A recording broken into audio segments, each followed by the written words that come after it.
Hi, this is Mark Rosen from WCCO TV, and it's my pleasure to introduce my good friend Ron Henderson, the Fitness King, presenting Motivation, one word to help change your life. Welcome to Motivation. I'm Ron Henderson, aka the Fitness King. I'm excited about today's show. I have the honor and the privilege to have Mr. Justin Wilson on Motivation. How are you today? Good, I'm good. All right, I see you brought your violin. Yes. Okay, now, very seldom do I have people actually come on my show and bring like a piano or guitar, but you brought your violin, so folks at home, I'm assuming if he brought his violin, you're probably addicted to violins, are you? Well,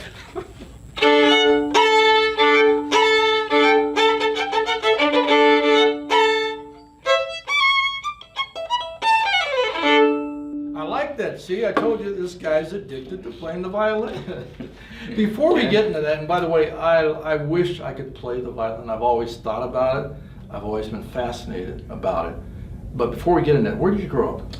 well, I grew up here in St. Louis Park, and just kind of a normal, kind of casual childhood. I grew up, I think, near this area. Yeah, near Lake Calhoun.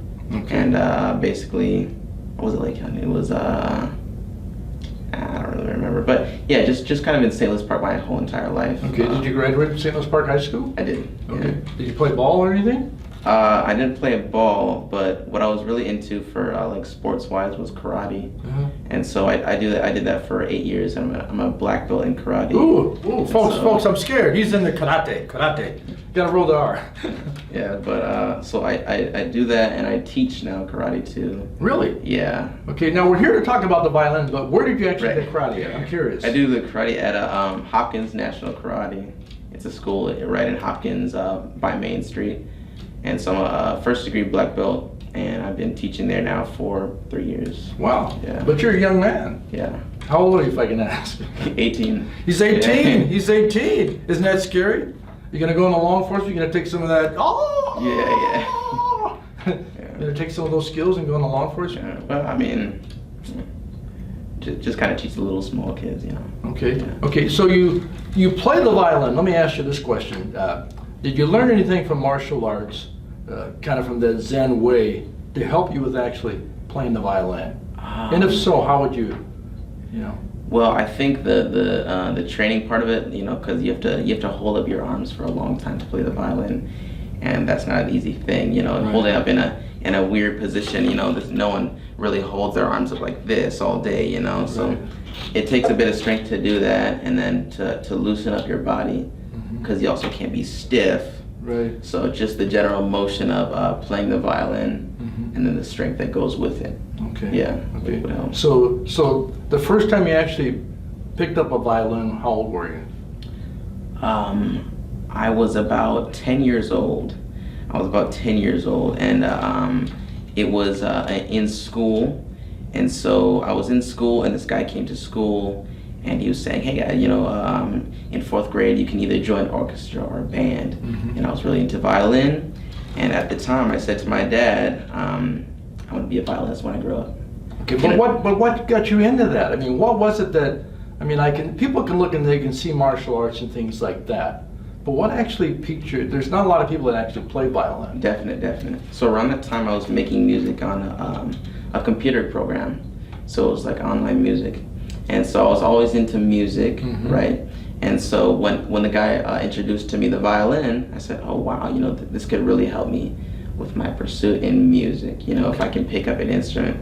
And who taught you the violin first? Who was the first teacher? My first teacher was Mr. Anderson over by Aquila. And years later, about 5 years later, when I was like 15, 16, I was kind of not playing the violin as much. And then what really got me back into it was, well, this thing could really make me some money. Okay. So when did before we really get into the detail of your business and all that, when did you actually feel, Justin, that you were like, hey, I'm good at this? Well, so there's an orchestra that I was playing in at the time. It was a high school orchestra. And so I used to play in it, you know, just casually. You're playing the violin? Yeah, playing the violin. Okay, and but I'm gonna stop you on that. But to get to that level, I'm trying to find out what got you there. I mean, hours and hours of practicing. You don't just become good. Well, exactly. There's kind of two parts of it. I used to play in the back of the orchestra. Okay. Right, and so that's kind of not, the kind of lower end of the orchestra. Okay. And so I used to always look into the front of the orchestra and say, wow, I really want to play in the front. Mm-hmm. So kind of being in the back a lot kind of really motivated me Right. and pushed me to get a violin teacher, to start practicing a lot more. And that motivation really helped me to start upping my game. Okay, was it hard when you first started taking lessons? And can you demonstrate a little bit? What was your first lesson like? Do you remember? My first lesson was something like this, just kind of just moving the bow, and I was holding the bow a bit weird, and kind of scrunching my whole body up, but slowly and surely after practice and just time, you start to develop a better sound. Okay, do you use your fingers on top as well? Yes, I use my fingers just to play notes. So the bow creates the sound. The fingers right here create the different tones.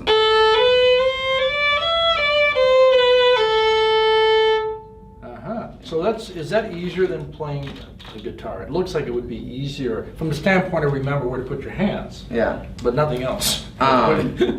So when it comes to guitar, they have what is called, I think, frets. Mm-hmm. They have the fretboard. And so when you're playing the violin, there's no frets. Mm-hmm. It's like a big sea, a big ocean. And you have to find a needle in that big ocean, just to find the correct note. Right. It could be a difference of a centimeter between in tune or out of tune. Sounds a bit out of tune. So you have to have a really good ear too to play the violin. Yes, you definitely do. Okay. So when did you actually get addicted to playing? I got addicted to playing around last summer, and so I was playing so much that my parents would have to tell me, stop playing, and they'd have to take the violin away, and I was like, okay, I'll do something else. But yeah. So your dad would tell you to stop playing? Both my parents. Okay, because your dad is actually here, and he looks pretty fit. Yeah. Yeah. Does he take karate too? He doesn't take karate.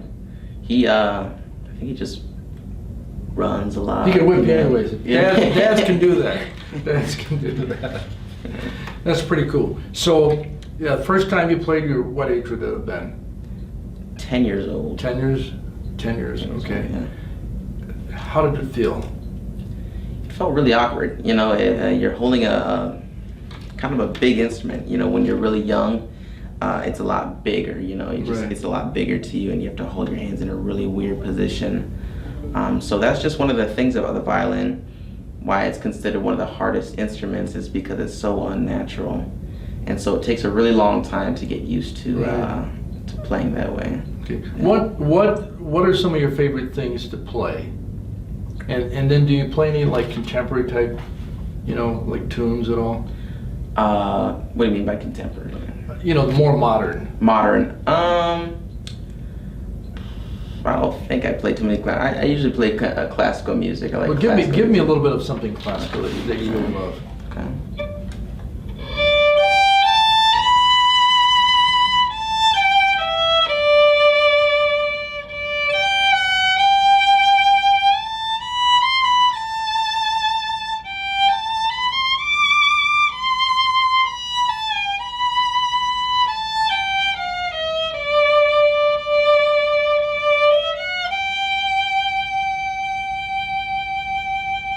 Very nice. Now, do you know the words of that song?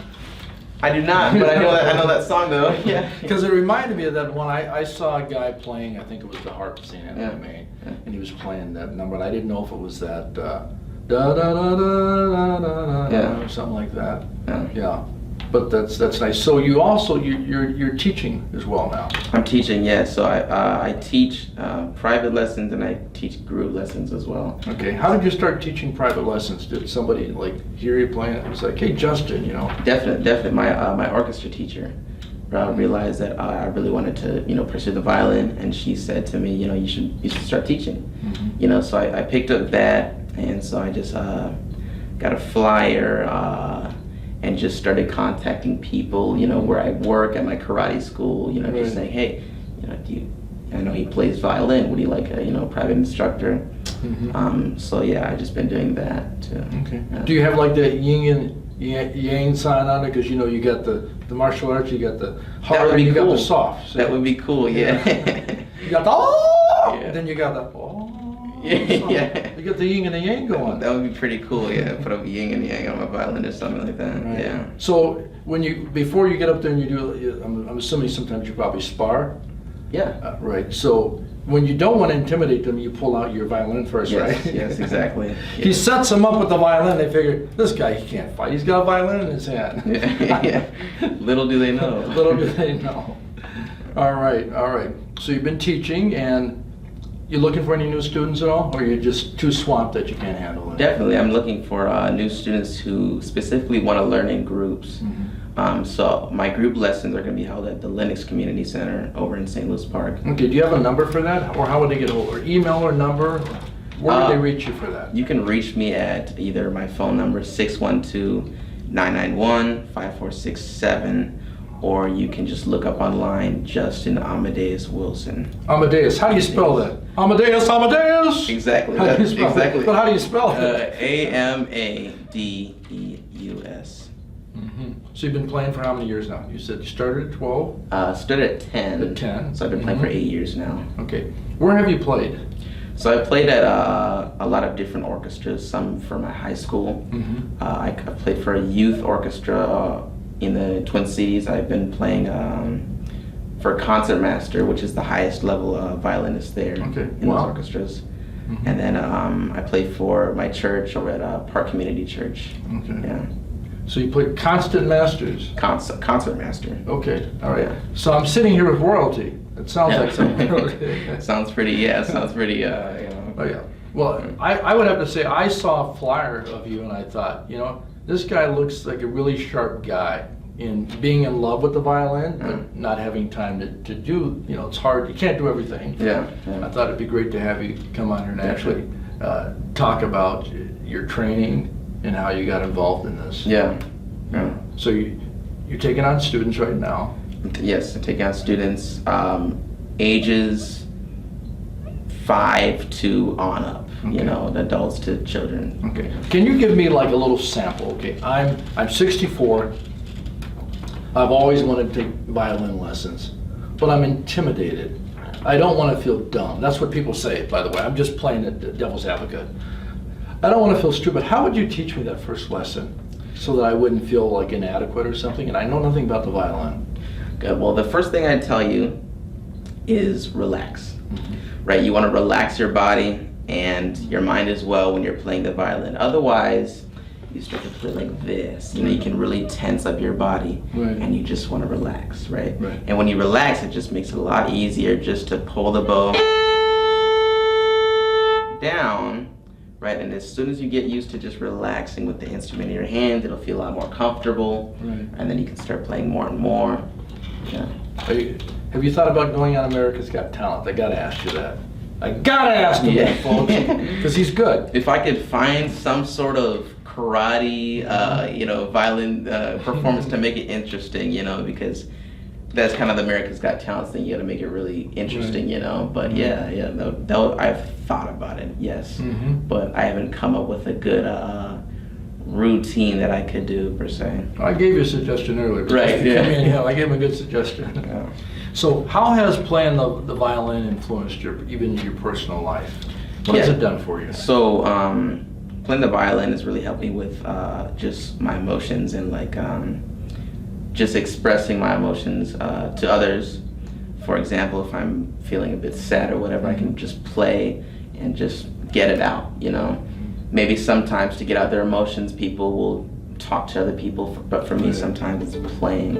And then also to express my emotions to others, I can play, So if you're feeling excited, give me an example of something you would play. And then give me an example. See, when I feel sad, I never believe in having bad days, but I had a guy last night that was giving a speech, and he was talking about what he went through with his kids, and I was like in tears. I was like crying. I'm like a big baby at 64. I'm crying. He didn't know I was crying, but I was crying. That's for me, because I think it's men do cry, and it's a good thing to cry. I say let the tears flow. But for you, play what you play if you were excited about something, and then if you were sad. All right.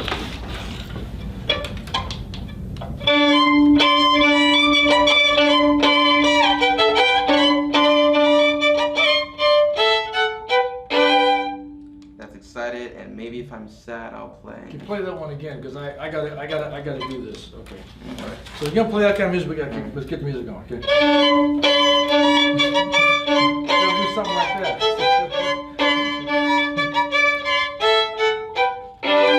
It's almost like Cajun folks. It's like Cajun music. You see those people and they're out there dancing out in the woods and. Yeah. You know. This is, you probably know this.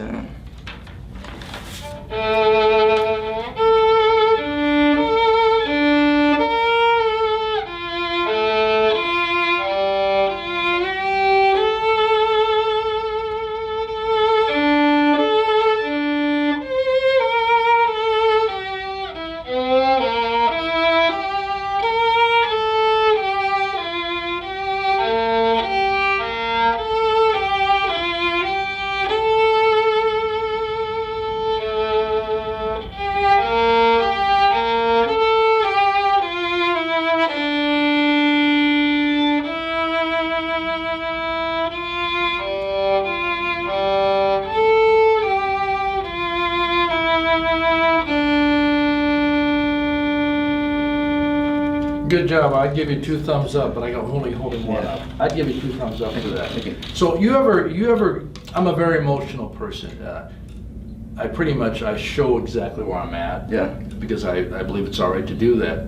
You ever play and find yourself playing when you're playing something like that? And Justin, you actually find yourself crying at the same time? Listening, I do. Mm-hmm. Yeah, listening, that's definitely one of the songs that, would be really emotional for me, but just because it really takes a lot of focus to play, I couldn't really cry and play at the same time because it's so, needs all your attention. When's the last time? I'm gonna ask your dad. When was the last time you cried? Yeah. Crying is a good thing. It's been a long time. I gotta say, well, maybe not a long time, about a year. Wow. Yeah.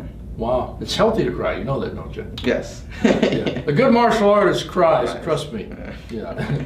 It's healthy. It's a good way to let your emotions out. Definitely.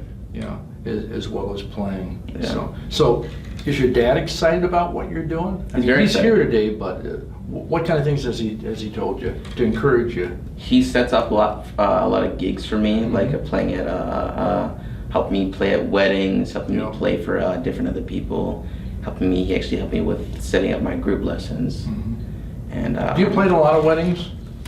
I played at my first wedding last week. Okay. Yeah, so Now, the reason I asked you that, because I would see this being, my audience, I have faith-based audiences as well, lots of different audiences, Fitness and Faith, Fitness King, Ron Henderson, Yeah. motivational page.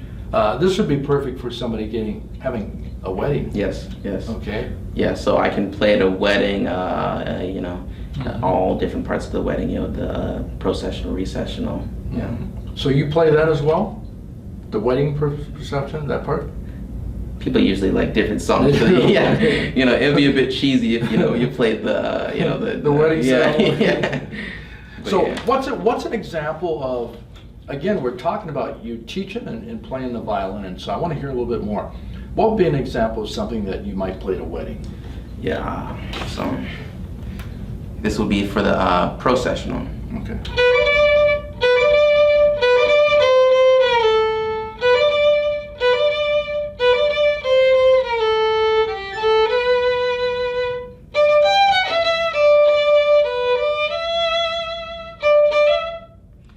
I think that's Love Me Like You Do. Okay. Yeah, and so the last wedding I played for, the girl wanted that for her processional where she walks in. Yeah. I like it. And folks, only on Motivation do you get these world-class artists, okay? So if you're looking for somebody for your wedding, give me your number again, Justin. 612-991-5467. Do you play at any funerals at all? I mean, honestly. Never played at a funeral before. I could, but I've never played at a funeral before. Yeah. What's that one they used to hear a lot at funerals? Da da da da da da da da da da da da da What's the name?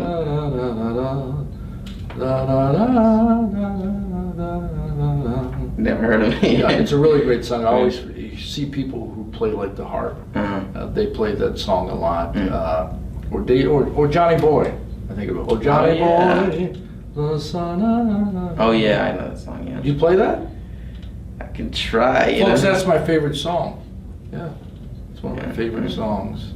Yes. So, what do you see for the near future? I mean, I know you're doing group lessons, you're doing one-on-one lessons, but what do you actually see? What's the next step in your life? The teaching, and then also I'm going to school for music education.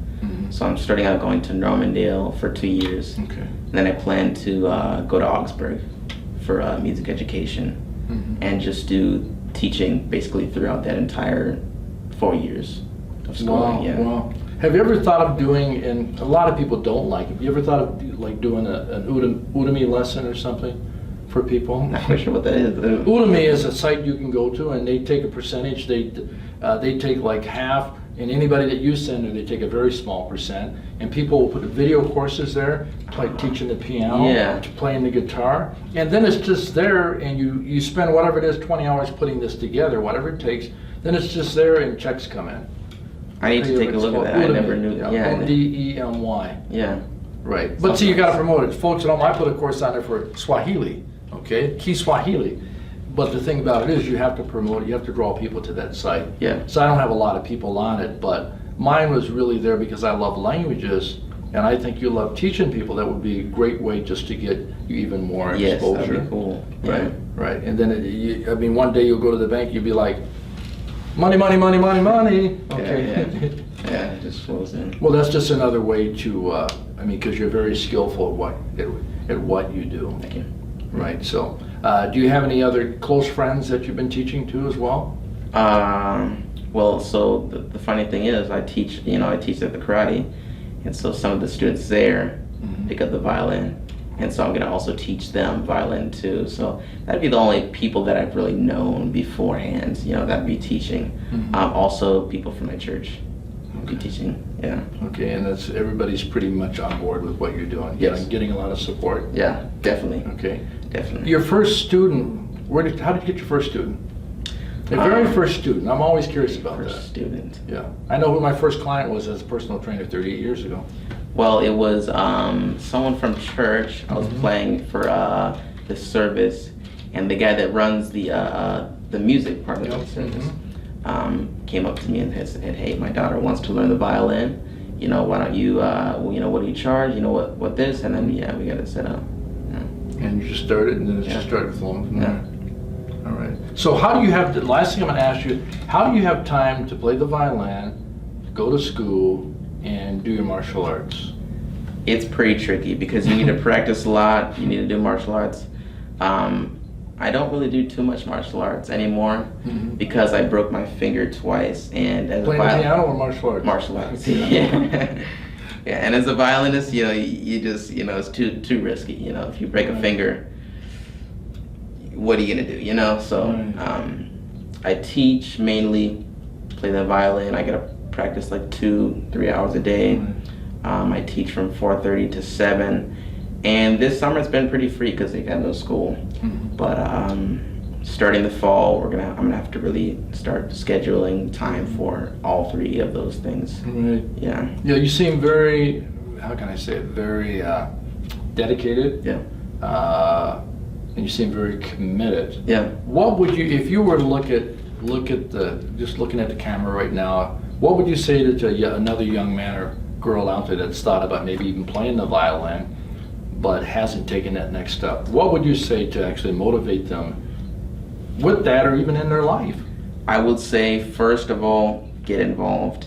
It's good to get involved in an orchestra, just a program. It's good to get involved with a teacher, because one of the main things is just getting motivated or just getting up and practicing.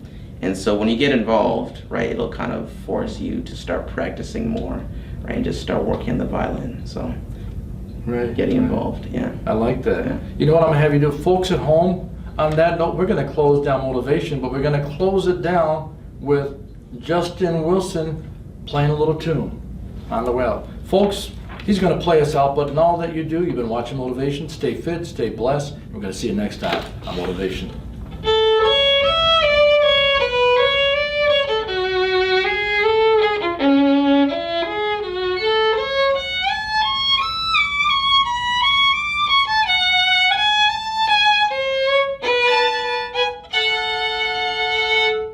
Great job. Thank you. Yep.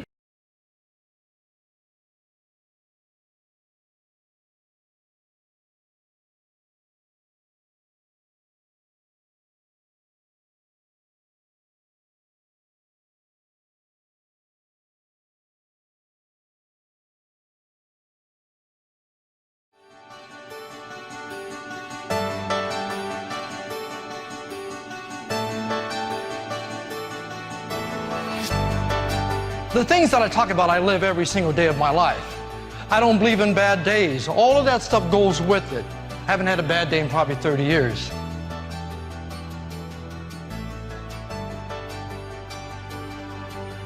Doesn't matter how much money you have, it's how much health you have. The healthier you are, the more you can do. The longer you can do the things that you want to do.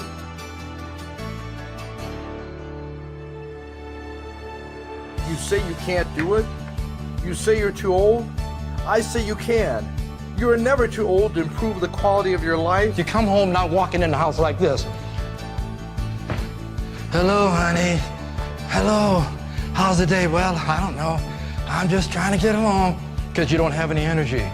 But when you take care of yourself, you walk in the house with that energy.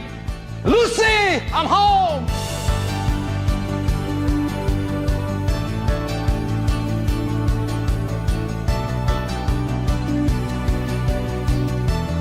That's the one thing that you cannot buy, is good health.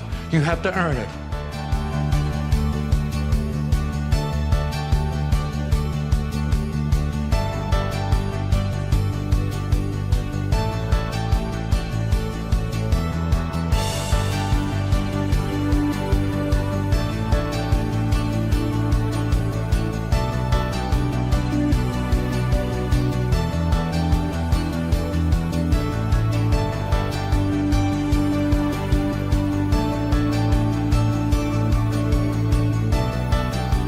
Live life with passion, and remember, stay fit, stay positive. Thank you for your time. Give yourself a round of applause for being here. Honestly. Thank you. Thank you. Hi, I'm the Fitness King, and I'm coming to get you for winning workouts.